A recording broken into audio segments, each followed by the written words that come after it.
தமிழர்களின் number one choice Tamil matrimony. No compromise. உங்க சைடுலயும் எங்க சைடுலயும். It's a GT promise. GT Holidays, South India's #1 travel brand. இப்போது புதிய அறிமுகம் ஆச்சி ஹோட்டல் சாம்பார் 50 கிராம் ரூபாய் 20 மட்டுமே. ஈரான் தன்னுடைய தாக்குதலை அதிகப்படுத்தி இருக்கிறதுன்னு பார்க்குறோம். 48 மணி நேரத்தில் ஈரான் சரணடைந்து விட்டால் உயிர் பிழைக்க வாய்ப்பு இருக்கிறதுலாம் ட்ரம்ப் சொன்னார். ஆனால் அப்படியான ஒரு சூழல் அங்கே இல்லை. சும்மா ட்ரம்ப் மாதிரி வாய்ச்சவடாலே ஈரான் செய்யலை. நீங்கள் ஒரு புதிய தலைவரை நீங்கள் தேர்வு செய்வதற்கு முன்பாக என்னுடைய ஆத்தென்டிகேஷன் தேவை, என்னுடைய அப்ரூவல் தேவைன்னு சொல்லி ட்ரம்ப் சொன்னார். அதெல்லாம் அவங்க சட்டம் பண்ணலை, அறிவிச்சிட்டாங்க. முஜ்தபா அலி கமேனி, ஐதுல்லா அலி கமேனியுடைய மகனை உச்சபட்ச தலைவராக அறிவித்து விட்டது அந்த கவுன்சில். ட்ரம்பை பொறுத்தவரை இன்னைக்கு இஸ்ரேலிடம் சிக்கி இருக்கிறார். அதை நீங்க புரிஞ்சுக்கணும். இந்த போரை ஆரம்பிக்க வேண்டும் நினைத்தது ட்ரம்ப் இல்ல, நெத்தன்யாஹு. வேணா உங்களுக்கு ட்ரம்ப் வேணா கொஞ்சம் பில்டப்பா பேசலாம். 48 மணி நேரத்தில் தூக்கிடுவேன், சாச்சிருவேன், அவரை அதிபராக நான் தான் கையெழுத்து போடணும், ஈரான் சரணடைஞ்சா தப்பிச்சுக்குவீங்க, எல்லாமே பில்டப்பு. இப்ப ஏற்கனவே செலவு பண்ணிட்டோம், மறுபடியும் 2 கப்பலா, மறுபடியும் போர் விமானமா, மறுபடியும் ராணுவ வீரர்களா. இதுக்கு என்ன செலவு? இது தலை சுத்துது ட்ரம்புக்கு. அதனாலதான் போர் நிறுத்தத்துக்கு வந்துட்டாங்கன்னா வேலை முடிச்சிடலான்னு பார்த்தாங்க. இது வாய்ப்பு இல்லை. என்ன காரணம்? அவருடைய உயர்ந்த தலைவரை இழந்திருக்காங்க. அது ஈஸியா கடந்து போற விஷயம் இல்லை. ஒருவேளை தலைவர் கொல்லப்படாமல் இருந்தால் அது ஒரு போர் நிறுத்தம் வந்திருக்கலாமா? நீங்க நினைக்கிறீங்க சும்மா வாய்ச்சவடலா? கிடையாது, வாய்ச்சவடாலும் கிடையாது, அடிக்கிறாங்க. அதாவது அரபு நாடுகள் திருப்பி அடிக்காம அமைதியா இருக்கிற அளவுக்கு போயிடுச்சு இப்ப நிலைமை. அரபு நாடுகளை காப்பாற்ற முடியாத நிலைமையில் அமெரிக்கா இருக்காங்க. இப்ப என்ன செய்யறாங்கன்னா, நம்ம திருப்பி அடிக்க வேண்டாம், அவன் எங்க அடிக்கிறான், அமெரிக்கா இருக்கிற இடத்துக்கு அடிக்கிறான், அடிச்சுட்டு போறான், நம்மளை தாக்காம இருக்கானே.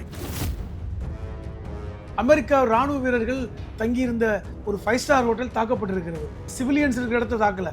துல்லியமான தாக்குதலை ஈரான் எப்படி செய்யுது அப்படிங்கிறது தான் இன்னைக்கு வளைகுடா நாடுகளுக்கு பெரிய. ஈரானுடைய இந்த எண்ணெய் கிடங்குகளை குறி வச்சு அழிச்சிருக்காங்க. இதனால சுற்றுச்சூழல் சீர்கேடு, அமிலமலையெல்லாம் வருவதற்கான வாய்ப்பு இருக்கு.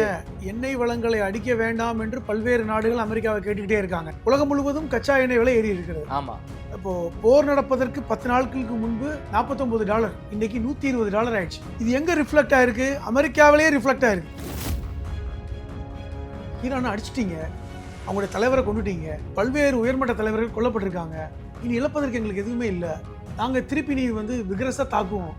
ஒரு விஷயத்தை அவங்க திருப்பி சொல்லியிருக்காங்க, இதுவரை நாங்கள் பயங்கரமான ஆயுதங்களை எடுக்கல, இன்ன வரைக்கும் நாங்கள் 20 வருடங்களுக்கு முன்பு இருந்த ஆயுதங்களை வச்சு தான் தாக்கிட்டு இருக்கோம். ஈரான் சமயத்தில் பயன்படுத்தப்பட்ட ஆயுதங்கள் போர் நடக்கும்போது. ஆனால் எங்களுக்கு பவர்ஃபுல்லான ஆயுதங்களை. ஆதநேயர்களுக்கு அன்பு வணக்கம். இன்று நம்மோடு எழுத்தாளர் திருமிகு புதுவனம் ஹலீம் அவர்கள். வணக்கம் ஹலீம் சார். வணக்கம். ஒரு 11வது நாளாக கல்ஃபில் ஒரு மிகப்பெரிய ஒரு போர் பதற்றம் இருந்துகிட்டு இருக்கு. ஈரான் தொடர்ச்சியா வளைகுடா நாடுகளை நோக்கி ஏவுகணையா அமைச்சுக்கிட்டே இருக்காங்க. எந்த ஒரு ரிட்டாலியேஷனையும் அரபு நாடுகள் பண்ணாம இருக்காங்க. இதற்கு என்ன காரணம்? குறிப்பாக அமெரிக்காவை விழிப்பிதுங்கி நிற்பதாக நமக்கு தெரியுது. எப்படியாவது இந்த போரை முடிவுக்கு கொண்டு வரணும்னு உலகமே நினைச்சுக்கிட்டு இருக்கு. இப்போதைக்கு என்ன அப்டேஷன்? அமெரிக்கா என்ன நிலைப்பாட்டில் இருக்காங்க? நீங்க சொன்ன மாதிரி யுத்தம் கடுமையாக போய்கொண்டிருக்கிறது. ஈரான் தன்னுடைய தாக்குதலை அதிகப்படுத்தி இருக்கிறதுன்னு பார்க்குறோம். ஆமா, அதாவது 48 மணி நேரத்தில் ஈரான் சரணடைஞ்சிரும், சரணடைந்து விட்டால் உயிர் பிழைக்க வாய்ப்பு இருக்கிறதுலாம் ட்ரம்ப் சொன்னார். ஆனால் அப்படியான ஒரு சூழல் அங்கே இல்லை. ஈரான் திருப்பி அடிச்சுக்கிட்டே இருக்காங்க. டெல் அவீவில் எந்த மாதிரியான தாக்குதல் நடத்தப்பட்டிருக்கு, எவ்வளோ சேதங்கிற செய்தி வெளியே வரல.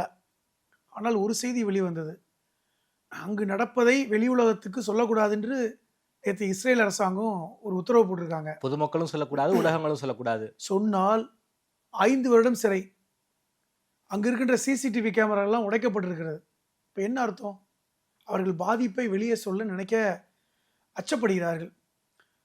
சின்ன நாடு இஸ்ரேல், அவர்கள் எப்பொழுதுமே தன்னை ஒரு சுப்பீரியராகத்தான் கருதி பேசுவாங்க. நமக்கு எல்லாம் தெரியும். அதுக்கு என்ன காரணம் என்றால், அமெரிக்கா நம்ம கூட இருக்கு, நம்ம வேற அமெரிக்கா வேற இல்லை, அப்படிதான் நினைச்சாங்க. ஆனால் இன்னைக்கு நிலைமை தலைகீழாக மாறிவிட்டது. சும்மா ட்ரம்ப் மாதிரி வாய்ச்சவடாலே ஈரான் செய்யலை. நீங்கள் ஒரு புதிய தலைவரை நீங்கள் தேர்வு செய்வதற்கு முன்பாக என்னுடைய ஆத்தென்டிகேஷன் தேவை, என்னுடைய அப்ரூவல் தேவைன்னு சொல்லி ட்ரம்ப் சொன்னார்.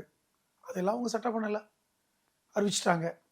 முஜ்தபா அலி கமேனி, ஐதுல்லா அலி கமேனியுடைய மகனை உச்சபட்ச தலைவராக அறிவித்து விட்டது அந்த கவுன்சில். என்ன பண்ணிட்டாங்க? ஒன்றும் இல்லை.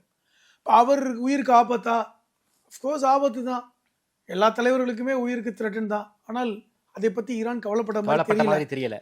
நீங்கள் கூட ஒரு கேள்வி கேட்டீங்க, வளைகுடா நாடுகளை ஈரான் தொடர்ந்து தாக்கி கொண்டிருக்கிறது, ஆனால் அவங்க எந்த ரிட்டாலியேஷனும் பண்ணல கொடுக்காம இருக்காங்களே அப்படி என்றால், வளைகுடா நாடுகள் தான் தவறு செய்து விட்டோம் என்கிற இடத்துக்கு நகர்ந்திருக்காங்க. ஏன் அப்படி? என்ன காரணம்னா, இது ஒரு 20-25 வருடங்களாக இருக்கின்ற ஒரு சூழ்ச்சிங்க. இப்போ 25 வருடங்களுக்கு முன்பாக அமெரிக்காவோடு பல்வேறு உடன்படிக்கைகளை இந்த வளைகுடா நாடுகள் செய்வதற்கு மிகப்பெரிய ஒரு சூழ்ச்சி வலையை அமெரிக்கா விரித்ததை இந்த வளைகுடா நாடுகள் உணரவே இல்லை. என்ன சொல்லி பண்ணாங்கன்னா, உங்களுடைய பாதுகாப்புக்கு நாங்கள் பார்த்துக்கிறோம். சவுதியில், பஹ்ரைன்ல ஒரு குட்டி நாடு, குவைத்லாம் ஒரு சின்ன நாடு, பஹ்ரைன் வந்து ஒரு தீவு தான். ஆனால் ரொம்ப ஸ்ட்ராங்கான கரன்சி குவைத்தெல்லாம் சின்ன நாடு தான். அதே மாதிரி அரபு அமீரகம் வந்து இந்த மாதிரியான விஷயத்தெல்லாம் வந்து ரொம்ப பெருசாக எதிர்பார்க்கல. அவர்கள் எல்லாம் வந்து உலகத்தில் வந்து ஒரு எல்லா விதமான வளங்களையும் வைத்திருக்கிறோம், மிகப்பெரிய போர்ட்ஸ், அதிகமான டூரிஸ்ட் வரக்கூடிய இடம் அரபு அமீரகம், இப்படி தான் அவங்க செல்வத்தை மட்டும் நோக்கி நகர்ந்து கொண்டிருக்க நாடுகள். அப்போ நீங்கள் அதெல்லாம் பார்த்துக்கிட்டு இருங்க, உங்களுடைய பாதுகாப்பை நாங்கள் பார்த்துக்கிறோம் அப்படின்னு சொல்லி அதற்கான உத்தரவாதத்தை அமெரிக்கா கொடுத்தது. அந்த உத்தரவாதத்தின் அடிப்படையில் தான் வந்து அங்கே கல்ஃப் கண்ட்ரீஸ்ன்னு சொல்லக்கூடிய இந்த அரபு நாடுகளில் அமெரிக்காவுடைய பேஸ் அமைவதற்கு காரணமாக அமைந்தது. இப்போ சவுதியில், ரியாத்தில், கத்தாரில், பஹ்ரைனில், அதே மாதிரி குவைத்தில், ஒமானில், இதெல்லாம் அதுபோக ஈராக்கில், அரபு அந்த ஆப்பிரிக்க நாடுகளிலெல்லாம் அமெரிக்காவோட பேஸ் இருக்கிறது.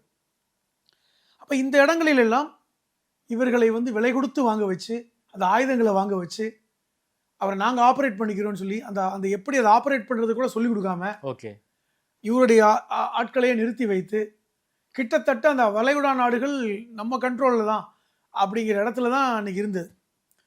அரபு நாடுகள் எல்லாம் வந்து யாருக்கு பயந்து வாங்கினாங்க? ஈரானுக்கு பயந்து அமெரிக்காவுக்கு பயந்து வாங்கினாங்க, ஈரான் அச்சுறுத்தலுக்கு பயந்து வாங்கினாங்க அப்படின்னு அமெரிக்கா சொன்னது. இதை அரபு நாடுகள் நம்புனாங்க. அப்போ இன்னைக்கு அது எல்லாம் உடைந்து இருக்கிறது, பிம்பம் உடைந்து இருக்கிறது. அது வந்து உங்களுக்கு பாதுகாப்புக்காக நாங்கள் வைக்கல, எங்கள் தேவைக்கு தான் வச்சுருக்கோம். இப்போ இஸ்ரேலுக்கும் ஈரானுக்கும் சண்டை நடக்கும் பொழுது நாங்கள் அங்கிருந்து அவர்களை தாக்குவதற்கு எங்களுக்கு இடம் வேணும் அப்படிங்கிற செய்தியை இன்னைக்கு ரொம்ப லேட்டாக அரபு நாடுகள் புரிந்து கொண்டிருக்கிறார்கள். ஆனால் வந்து தலைக்கு மேலே போயிடுச்சு, கைமீறி போயிடுச்சு, ஒன்றும் பண்ண முடியல. இப்போ ஈரான் வந்து ஏன் அரபு நாடுகளை தாக்குனாங்க? நாங்கள் உங்களை தாக்கலை, அமெரிக்காவை தாக்குறோம். உங்களை தாக்கலை, அவங்க இடத்த தான் தாக்குறோம். உங்களை யாரையுமே நாங்கள் வந்து தாக்க போகிறது இல்லை, நீங்கள் எல்லாம் எங்களுடைய சகோதர நாடுகள்னு இன்னைக்கு சொல்கிறாங்க. இப்போ அரபு நாடுகளுக்கு என்ன செய்யறது? அவன் உண்மைதான், மன்னிப்பும் கேட்டாங்க ஈரான். அதான் மன்னிப்பு கேட்கல. அதாவது நாங்கள் வந்து உங்களுடைய பிரஜைகளை தாக்கி எதுவும் சேதம் ஏற்பட்டால் மன்னிப்பு, ஆனால் அதே நேரத்தில் ஒரு நிபந்தனை, நீங்கள் உங்கள் நாட்டில் எந்த அமெரிக்கர்களையும் இஸ்ரேல் நாட்டை சார்ந்தவர்களையும் வச்சுக்காதீங்க. அவர்கள் எங்கே தங்கியிருந்தாலும் அடிப்போம், ஹோட்டலில் தங்கியிருந்தாலும் அடிப்போம். துபாயில் ஹோட்டலில் தங்கியிருந்த இஸ்ரேல் நாட்டை சார்ந்தவர்கள் இன்னைக்கு குறிவைத்து அடிக்கப்பட்டிருக்காங்க. அமெரிக்கா இராணுவ வீரர்கள் தங்கியிருந்த ஒரு 5 ஸ்டார் ஹோட்டல் தாக்கப்பட்டிருக்கிறது. எப்படி தாக்குறாங்க? மக்கள் சிவிலியன்ஸ் இருக்கிற இடத்த தாக்கலை, ஆனால் இதை தடுக்கிறங்கிற பேரில் அது சிதறி விழுந்து சிவிலியன்ஸோட இடத்துக்கும் போகுது, அது வெடித்து சிதறதுனால. ஆனால் துல்லியமான தாக்குதலை ஈரான் எப்படி செய்யுது அப்படிங்கிறது தான் இன்னைக்கு வளைகுடா நாடுகளுக்கு பெரிய. எப்படி துல்லியமான தாக்குதலை பண்றாங்க? அதான் இன்னைக்கு வெளிப்படையாக ரஷ்யாவே சொல்லிட்டாங்களே. ரஷ்யாவுடைய அதிபர் இன்னைக்கு சொல்லிட்டாரு, முஜிதபா அலி கமேனியுடைய அந்த பதவியேற்பிற்கு ரஷ்யா ஆதரவு கொடுக்கிறது, ஸ்ட்ராங்கான ஆதரவு. அதே மாதிரி இனி தொடர்ந்து எங்களுடைய டெக்னாலஜியை நாங்கள் ஈரானுக்கு வழங்கி கொண்டிருப்போம். இந்த வார்த்தையை பயன்படுத்திட்டார். அப்போ இப்போ வெளியே வந்துருச்சா யாருடைய டெக்னாலஜி அவங்க பயன்படுத்துகிறாங்க? Russia technology. அதே மாதிரி சைனாவுடைய அதிபராக இருக்கின்ற ஜின்பிங்கும் சொல்லிட்டார், நாங்களும் முஜ்தபா அலி கமேனிக்கு எங்களுடைய முழு ஆதரவையும் தர்றோம். அந்த 2 நாடுகளை தவிர வேறு எந்த நாடுகளும் ஆதரவு கொடுத்தேங்கிற வார்த்தையை சொல்றதுக்கு பயப்படுறாங்க. நம்மளும் சொல்லலை. அயதுல்லா அலி கமேனி கொல்லப்பட்டு 5 நாட்களுக்கு பிறகுதான் நம்மளே கண்டோன்ஸ் தெரிவிச்சோம். அந்த அளவுக்கு யோசிச்சோம், அமெரிக்கா எதுவும் சொல்லிடுமோன்னு. ஆனால் சொன்னோம். இரங்கல் பதிவு மட்டும் இல்லை, ஈரானுடைய தூதர் டெல்லியில் இருக்கார்ல, அவரை கூட்டிட்டு வந்து நம்ம பேசி அவருக்கு கண்டோலன்ஸ் தெரிவித்தோம். நேற்று கூட நம்முடைய வெளியுறவு அமைச்சர் ஜெய்சங்கர் அவர்கள் பாராளுமன்றத்தில் எதிர்க்கட்சிகள் பெரிய அமளி செஞ்சாங்க. ஆமா, என்னதான் நம்ம ஸ்டாண்டு, நம்ம யார் பக்கம் தான் இருக்கோம், நம்ம வந்து என்ன செஞ்சோம், நம்ம உன்னிப்பாக கவனிக்கிறோம், நாங்கள் வந்து இன்னும் அதை பார்த்துக்கிட்டு இருக்கோம், நமக்கு எதுவும் பிரச்சனை வராமல் பார்க்குறோம், இப்படி தான் சொன்னாங்க. சரி, அது ஒரு பக்கம் இருங்க. இப்போ நம்ம அது இப்போ பேசக்கூடிய இடத்துல இல்லை. ஏன்னால் நம்ம வந்து அதான் டிப்ளமசின்னு சொல்லி பண்ணிகிட்டு இருக்கோம். ஆனால் ஈரான் கொஞ்சம் கூட ஏன் பயப்படல? இப்போ அமெரிக்கா ஒரு பெரிய வல்லரசு. இப்போ B-52 விமானங்கள், போயிங் ஏவுகணை விமானங்கள் வச்சிருக்கிறாங்க. அதை வச்சு தாக்குனா ஒரு நகரமே தூள் தூளாயிடும் அப்படிங்கிறதெல்லாம் சொன்னாங்க. அந்த B-52 போயிங் ஏவுகணை வந்து 32,000 கிலோ வெடிமருந்தை கொண்டுட்டு போகும் அப்படின்னு சொன்னாங்க. ஆனால் அதுக்கும் பயப்படலையே. இப்போ அதையும் பயன்படுத்தி தான் குண்டு போட்டிருக்காங்க. இல்ல அது மட்டும் இல்லாம ஈரானுடைய இந்த எண்ணெய் கிடங்குகளை குறி வச்சு அழிச்சிருக்காங்க. இதனால சுற்றுச்சூழல் சீர்கேடு, அமிலமலையெல்லாம் வருவதற்கான வாய்ப்பு இருக்கு. இந்த எண்ணெய் வளங்களை அடிக்க வேண்டாம் என்று பல்வேறு நாடுகள் அமெரிக்காவை கேட்டுக்கிட்டே இருக்காங்க. ஓகே, நாமளும் கேட்டுக்கிட்டு இருக்கோம். ஒரு 4 எண்ணெய் கிடங்குகளை குறி வச்சு ஏன்னா எண்ணெய் கிடங்குகளை தாக்கினால் இன்னும் பாதிப்பு வரும். இன்னும் வந்து இப்ப பாருங்களேன், உலகம் முழுவதும் கச்சா எண்ணெய் விலை ஏறி இருக்கிறது. ஆமா, இப்போ போர் நடப்பதற்கு 10 நாட்களுக்கு முன்பு $49, இன்னைக்கு $120 ஆயிடுச்சு, தொட்டுருச்சு. அது இன்னும் நம்ம பேசிட்டு தான் இருக்கோம், அது 150 தாண்டும் அப்படின்னு.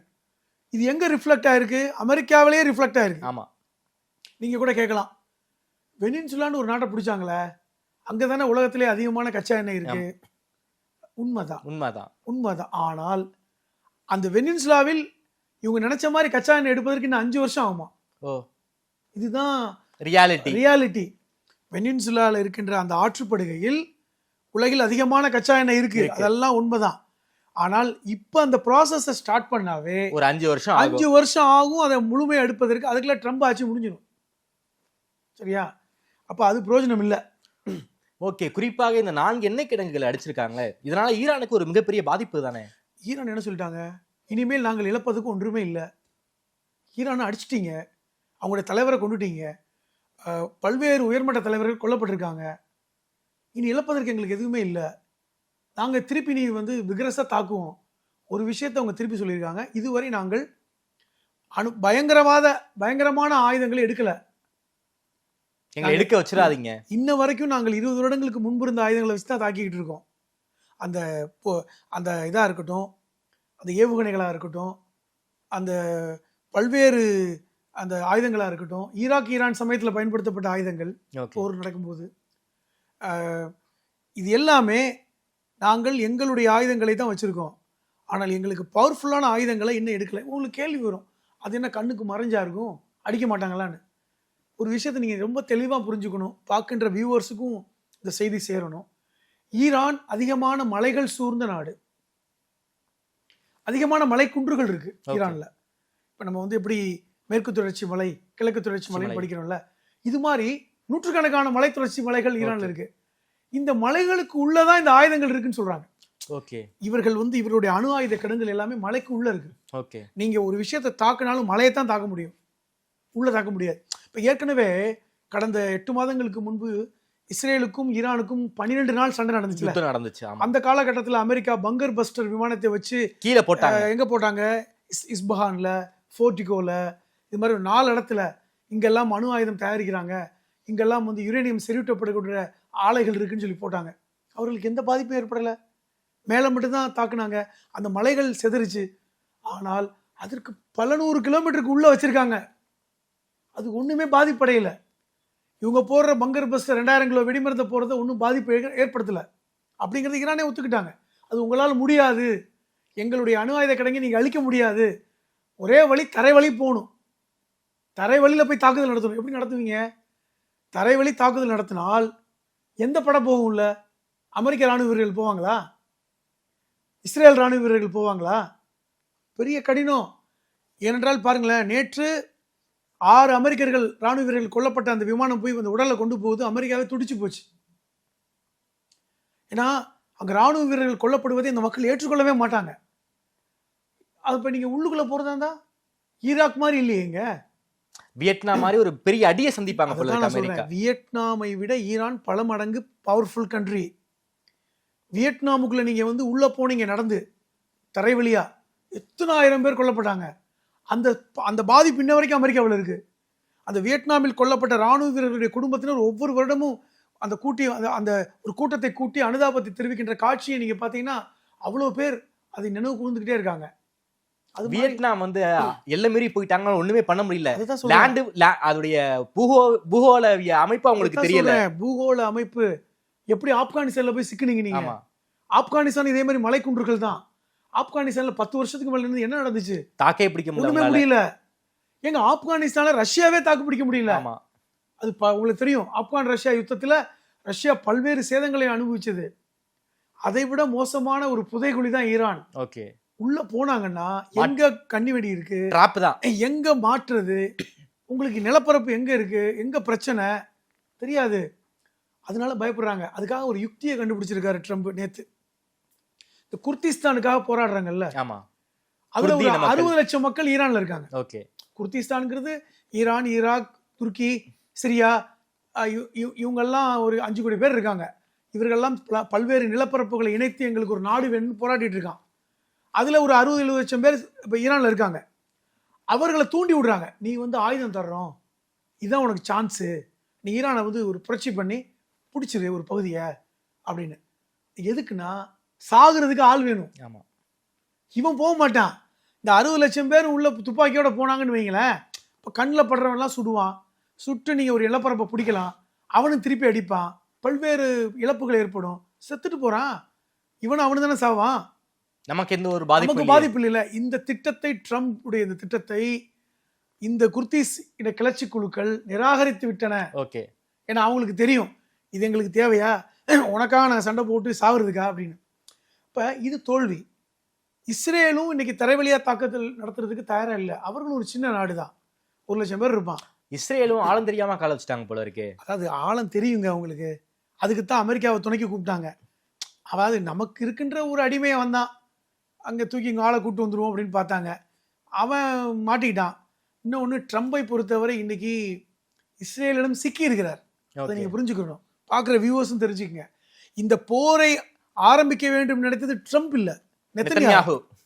நெத்தன்யாகுடைய அழுத்தம் தான் ட்ரம்பை போரை ஆரம்பித்து வித்தது. நான் வேணா உங்களுக்கு ட்ரம்ப் வேணா கொஞ்சம் பில்டப்பாக பேசலாம், நான் அப்படி இப்படி 48 மணி நேரத்தில் தூக்கிடுவேன், சாச்சிருவேன், அவரை அதிபராகனா நான் தான் கையெழுத்து போடணும், ஈரான் சரணடைஞ்சா தப்பிச்சுக்குவீங்க, எல்லாமே பில்டப்பு. இன்னைக்கு மசூத் பெசஸ்கியான்னு சொல்லிட்டார்ல, இந்த பில்டப்பு பேசி என்ன பிரயோஜனம்? ரியாலிட்டி புரிஞ்சுக்குங்க, வாய்ப்பே இல்லை. உங்களுடைய இறந்து போன இராணுவ வீரர்கள் உடல்களை தூக்கி வந்துக்கிட்டே சுமந்துக்கிட்டே இருங்க. அதை விட இன்னொன்று சொன்னார், அமெரிக்க ஜனாதிபதிகள் குறிப்பாக ட்ரம்ப் போன்றவர்கள் தங்கள் கல்லறைக்கு போகும் வரை இப்படி பில்டப் தான் பேசுவாங்க. பில்டப் பேசிட்டு போட்டோம். அமெரிக்காவின் திமிருக்கு ஈரான் பதிலடி கொடுத்திருக்காங்க. அதாவது ட்ரம்புடைய திமிருக்கு அடிப்படையில் அமெரிக்கர்கள் விரும்பலங்க போற. ஏன்னா அமெரிக்கர்கள் இப்பொழுது வீதிக்கு வர ஆரம்பிச்சிருக்காங்க. அமெரிக்கர்கள் வீதிக்கு வந்து போராட ஆரம்பிச்சிட்டாங்க. ஏன்னா இது தேவையில்லை. அமெரிக்காவுக்கு தினம் செலவு தினம் $2 பில்லியன் அமெரிக்காவுக்கு செலவு. அது யார் தலையில விடியும்? மக்கள் தலையில தான். அது விடிஞ்சிருச்சே. இன்னைக்கு பாருங்க, ஒரு கேலன் பெட்ரோல் வந்து அங்க இப்ப $3.5 ஆயிடுச்சு. $1 கூடி இருக்கு. $1 92 ரூபா கூடி இருக்குல்ல, யார் தலையில விழுந்திருக்கு? மக்கள் தலையில. அது ஒரு சிக்கல். தினமும் ராணுவ வீரர்களுடைய உடல்களை பார்த்துக்கிட்டே இருப்பாங்க. அது இன்னும் கொந்தளிப்பை ஏற்படுத்தும். அங்குள்ள அமெரிக்க காங்கிரஸ் இன்னைக்கு எதிர்ப்பு தெரிவிக்கிறாங்க, அங்குள்ள செனட்டர்கள் எதிர்ப்பு தெரிவிக்கிறாங்க. அதை அடக்கிக்கிட்டு இருக்காங்க. ஆனா சூழ்நிலையை எப்போனாலும் வெடிக்கலாம். ஆனால் இஸ்ரேல் அமெரிக்கா வேணும், அமெரிக்கா வந்து நின்னாதான் சரின்னு சொல்லிட்டு அமெரிக்காவை பலி கொடுக்கத்தான் அமெரிக்கா கூட்டு வந்திருக்காங்க. இது வந்து இந்த போர் அமெரிக்காவுக்கு தேவையில்லாத போர். என்ன லாபம்? இன்னைக்கு பிபிசியில் ஒரு ரிப்போர்ட் ஒன்று வெளில வந்திருக்கு. குறிப்பாக இந்த ஈரானுக்கும் இஸ்ரேலுக்கும் அந்த 12 நாட்கள் நடந்த போர்ல ஆயுதங்கள் யூஸ் பண்ணதை விட இந்த போர்ல ரொம்ப அதிகமான ஆயுதங்களை வந்து யூஸ் பண்ணியிருக்காங்க. குறிப்பாக அந்த ட்ரோன்ஸ், அதே போல வந்து வளைகுடா நாடுகள்ல ஏகப்பட்ட ஏவுகணைகள், இஸ்ரேலை நோக்கி ஏகப்பட்ட ஏவுகணைகள் அப்படின்னு ரொம்ப பயன்படுத்தாத ஏவுகணைகள் அப்படின்னு ரொம்ப அதிகமா யூஸ் பண்ணியிருக்காங்க. தன்னுடைய சொன்னேன். இப்போ வந்து ஒவ்வொரு ஏவுகணையும் எவ்வளவு விலை. ஆமா, இப்போ ஒரு 3 ஏவுகணைகளை குவைத்துல சுட்டு வீழ்த்தினாங்க. அது அமெரிக்க ஏவுகணை. ஆமா, அது தவறுதலா அந்த குவைத்துக்காரங்க சுட்டுட்டான். அது 8,000 கோடியாம். அப்ப அதுக்கு காசு கேட்டுக்கிட்டு இருக்காங்க. போர் விமானம். அப்ப எத்தனை போர் விமானங்கள்? அப்ப எவ்வளவு இழப்பு ஏற்பட்டுக்கிட்டு இருக்கு? என்ன லாபம்? நெட் ரிசல்ட் என்ன? அந்த 12 நாள் போர்ல பயன்படுத்த முடியாத பேஸ் எல்லாம் இப்போ வந்து ஈரான் வந்து ரொம்ப எஃபிஷியண்டா பயன்படுத்திட்டு இருக்காங்க. சொல்லியிருக்காங்க ஒரு வார்த்தையை வந்து அந்த அந்த லாரிஜானி, அலி லாரிஜானி அவர் தான் வந்து அந்த கவுன்சிலுடைய செக்ரட்டரி, அவர் தான் வந்து அந்த சுப்ரீம் செக்ரட்டரி அவர். ஓகே, அந்த அலி லாரிஜானி வார்த்தையை பயன்படுத்துறாரு, அமெரிக்கா சிக்கிட்டாங்க, அவங்களுக்கு தெரியல புதவுலின்னு, இன்னும் முடியாது, இந்த போர் வந்து ஒரு என்லெஸ் போராக மாறுறதுக்கு அவங்க பண்ணுறாங்க. நீங்கள் வந்து கேட்குறாங்க, நீங்கள் சீஸ்ஃபயர்னா போர் நிறுத்தம், உடன்படிக்கைக்கு அதுக்கு ஏன் ஒத்துக்க மாட்டேன்றீங்க அப்படின்னு கேட்கும்போது, வெறுமன போர் நிறுத்தத்துக்கு எதுக்கு ஒத்துக்கணும், நிரந்தர போர் நிறுத்தத்துக்கு ஒத்துக்கிறோம். Permanent ceasefire Iran will come, will discuss and will give dialogue. ஆனால் வெறுமன சீஸ்ஃபயர் சொல்லிட்டு உங்கள் ஆட்களை வர வைக்கிறதுக்கான சூழல் தான் நீங்கள் உருவாக்குறீங்க. இப்போ இவங்களுடைய பேஸில் இப்போ குறைஞ்சிக்கிட்டே இருக்கு, இனி அமெரிக்காலேருந்து வரணும். ஆமாம், இவங்க என்ன பார்த்தாங்கன்னா கொஞ்சம் அனுப்பி இதன் மூலமாக முடிச்சிடலான்னு பார்த்தாங்க. ரெண்டு கப்பல்கள், ஒரு ஆப்ரஹாம் லிங்கன், அப்புறம் இன்னொரு கப்பல், ஒரு 100, 150, 200 போர் விமானங்கள், இப்படி தான் வந்தாங்க. ஒரு 1000, 1500 அமெரிக்க வீரர்கள், இவங்களை வச்சு முடிச்சிடலான்னு. இன்றைக்கி அவர்கள் எல்லாம் அழிக்கப்பட்டு இப்போ வந்து யாரும் இல்லை. இப்போ திருப்பி இது மாதிரி ஒரு செட்டப் அனுப்பணும். இப்போ ஏற்கனவே செலவு பண்ணிட்டோம், மறுபடியும் 2 கப்பலா, மறுபடியும் போர் விமானமா, மறுபடியும் ராணுவ வீரர்களா, இப்போ இதுக்கு என்ன செலவு? இது தலை சுத்துது ட்ரம்புக்கு. அதனால தான் போர் நிறுத்தத்துக்கு வந்துட்டாங்கன்னா வேலை முடிச்சிடலான்னு பார்த்தாங்க. இது வாய்ப்பு இல்லை. என்ன காரணம்? அவருடைய உயர்ந்த தலைவரை இழந்திருக்காங்க. அது வந்து ஈஸியாக கடந்து போகிற விஷயம் இல்லை. ஒருவேளை தலைவர் கொல்லப்படாமல் இருந்தால் அது ஒரு போர் நிறுத்தம் வந்திருக்கலாம். ஐதுல்லா அலி கமேனி கொல்லப்படாமல் இருந்தால் போர் நிறுத்தம் வந்திருக்கலாம். அவர் கொல்லப்பட்டிருக்காரு அப்படின்னால இன்னைக்கு ஐரோப்பிய நாடுகளை வாய் மூடிட்டு இருக்காங்க. இப்போ பிரிட்டனுக்கும் ஏர்பேஸ் இருக்கு. இப்போ அமெரிக்காவுக்கு எங்கெல்லாம் ஏர்பேஸ் இருக்கோ கல்ஃப்ல, பிரிட்டன் இருக்கு. அந்த ஏர்பேஸை பயன்படுத்துறதுக்கு பிரிட்டன் அனுமதிக்கல, தடை போட்டாங்க. ஏன்னா அது எங்களுக்கு தேவையில்லாதது அப்படின்னு. ஏன்னா ஹார்மோஸ் வழியா ஐரோப்பிய கப்பல்கள் வந்தா நிச்சயம் ஈரான் தாக்குவாங்க. இன்னொன்னு சொன்னார்ல, ஹார்மோஸ் வழியாக வருகின்ற எங்களுடைய கப்பல்களுக்கு அமெரிக்காவுடைய கப்பல்கள் பாதுகாப்பு கொடுக்குன்னு சொன்னார்ல ட்ரம்ப். ஆமா, என்னாச்சு? கொடுக்கவே இல்லை. என்னாச்சு உங்க பாதுகாப்பு? என்னாச்சு? ஹார்மோஸ் ஓப்பனா தானே இருக்கு, ஏன் ஹார்மோஸ் அடிங்கல? ஏன் ஹார்மோஸை தொட மாட்டேன்றீங்க? உலகத்துக்கே பெரிய பாதிப்பு, பெரிய பிரச்சனை. அமெரிக்கா ஹார்மோஸ் அடிபட்டு இந்த பெரிய பிரச்சனை ஏற்பட்டால் உலக நாடுகள் அமெரிக்கா மேல தாக்குதல் நடத்தும். எழுதி வச்சுக்கோங்க. ரஷ்யாவிலிருந்து சைனா நாடுகளும் அமெரிக்கா மேல நேரடியாக தாக்குதல் நடத்தும் ஹார்மோஸ் அடிபட்டால்.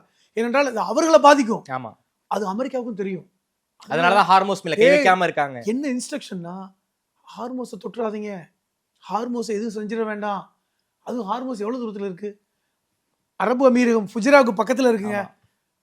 ஃபுஜராவுக்கு போய் அங்க இருந்து ஒரு அடிச்சா முடிஞ்சு போச்சு. ரொம்ப எளிதான டார்கெட், ஆனாலும் கை வைக்காம இருக்காங்க. ரொம்ப எளிதான டார்கெட். நீங்க வந்து டெஹரான் அடிக்கிறது இல்லை, ஹார்மோஸை தாக்குவது என்பது ரொம்ப எளிதான டார்கெட். தொடவே இல்லையே. இஸ்ரேல்ட்டையும் சொல்லி வச்சுட்டாங்க, அதை தான் செஞ்சு விட்டுறாதுன்னு, பிரச்சனை ஆயிடும். அது ஈரானுக்கும் தெரியும். ஆனால் ஹார்மோஸை மூடி வச்சிருக்காங்களே, நாங்கள் விட மாட்டோன்னு. ஏன் முடியல? இப்போ இந்திய கப்பல்களுக்கு அனுமதி கொடுத்துருக்காங்க. அது வரட்டும். ஏன்னா கிட்டத்தட்ட 2 கோடி பேரல் கச்சா எண்ணெய் கடலில் கிடக்கு, இந்தியாவுடைய எண்ணெய். அது வரட்டும். ஏன்னா இப்போ வந்து பாருங்க, இந்த 10 நாட்களுக்குள் நம்முடைய கேஸ் சிலிண்டர் விலை 60 ரூபாய் ஏறிடுச்சு. அது மட்டும் இல்லாம சென்னையில வந்து டீ காஃபி எல்லாம் கொடுக்க மாட்டோம். என்ன ரீசன்?